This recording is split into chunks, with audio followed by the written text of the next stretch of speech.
সেই নির্বাচন সরকারের প্রতিশ্রুতি হচ্ছে ইতিহাসের সেরা নির্বাচন ওনারা করবেন। আর ইলেকশন কমিশনের একজন সদস্য কালকে কি বললেন? ইতিহাসের সবচেয়ে ঝুঁকিপূর্ণ নির্বাচন হবে। মাননীয় স্বরাষ্ট্র উপদেষ্টা, আইন শৃঙ্খলা নিয়ন্ত্রণের দায়িত্ব এই মন্ত্রণালয়ের। আপনার এটা শপথবদ্ধ একজন উপদেষ্টা হিসাবে নৈতিক এবং সাংবিধানিক দায়িত্ব দেশের আইন শৃঙ্খলা পরিস্থিতি শান্তিপূর্ণ রাখা।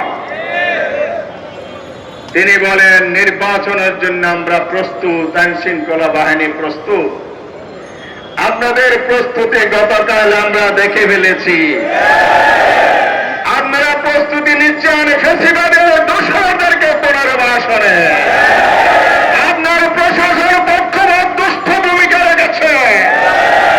আপনার ফেসিবাদের দোষর অফিসাররা অতি উৎসাহিত করে নৌশোধার নেতাদের উপর হামলা চালিয়ে শুধু নিরপেক্ষতা হারায়নি, সরকারকে বিতর্কিত করেছে, সামনে প্রশ্নবিদ্ধ করে তুলেছে। সুতরাং আপনার প্রতি, আপনার সরকারের প্রতি সুস্পষ্ট দাবি, ভিডিও ফুটেজ দেখেন, কারা কারা এই অপকর্মে জড়িত ছিল।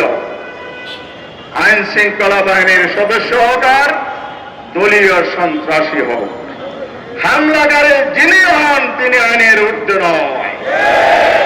তদন্তপূর্বক ভিডিও ফুটেজ দেখে দ্রুত তাদেরকে আইনের আওতায় আনো, তাদেরকে গ্রেফতার করতে হবে।